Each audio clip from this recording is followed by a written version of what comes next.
All, we're again back with a new video on the poem She Dwelt Among the Untrodden Ways. So without much delay, let's get into the summary of the poem.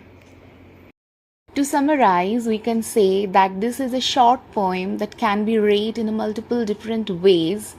On a surface level, it appears to be a very simple folk ballad about a girl called Lucy who lives a very quiet, ordinary life in the countryside. She is unappreciated and dies unnoticeably.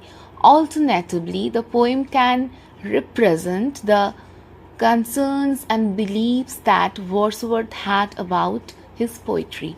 It also deals with the external theme of life and death, both linking back to nature.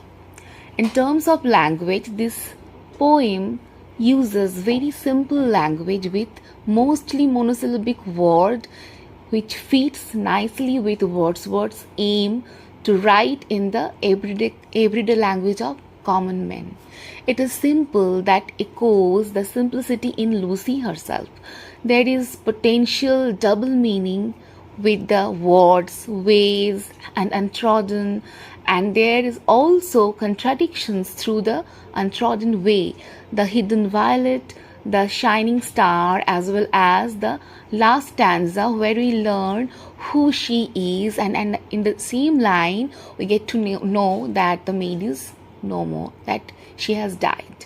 In terms of structure, the poem is skeptical in nature and roughly describes about her life, her beauty, her death across the three quatrains, or as some critics have suggested, her growth, her beauty, her death. In the first stanza she is alive, and in the last stanza she is dead. The last stanza also reinforces the idea that she is unknown. Have a look at some of the important images.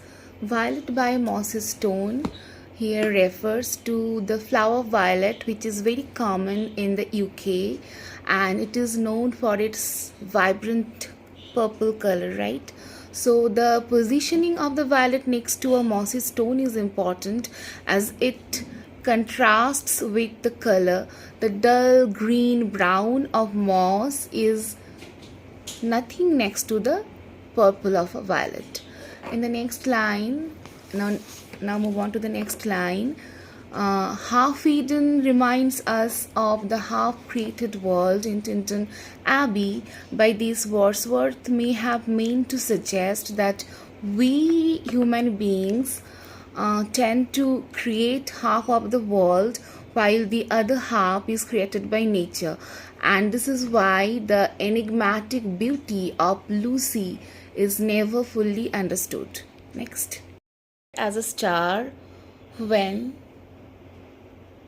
only one is shining in the sky.